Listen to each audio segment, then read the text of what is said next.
অহংকার অত্যন্ত বলশালী হয়। এই অহংকার মানুষকে কখনো নত হতে দেয় না। অদ্ভুত ব্যাপার, এই অহংকার যা মানুষকে কখনো নত হতে দেয় না, সেটাই তার পতনের কারণও হয়ে দাঁড়ায়। যেখানে মানুষ এটা ভাবতে শুরু করে যে শুধুমাত্র সেই যোগ্য, সেখান থেকেই তার পতনের আরম্ভ। ঠিক কিনা? দেখুন, যদি কোনো মানুষ এটা ভাবে যে আমি এই সব কিছু করতে পারি, তাহলে তা হলো বিশ্বাস। কিন্তু যদি সে এটা ভাবতে থাকে যে শুধুমাত্র আমি এই কাজ করতে পারি, তাহলে তা হলো সেই ব্যক্তির অহংকার।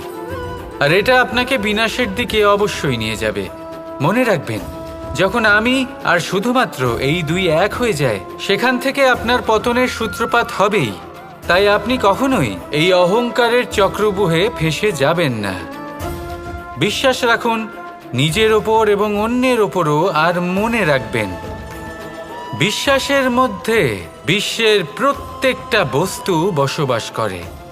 তাই এই অহংকারকে ত্যাগ করে ফেলুন আর আত্মবিশ্বাসের ওপর মনোসংযোগ করুন। আর আমার সাথে ভালোবেসে বলুন,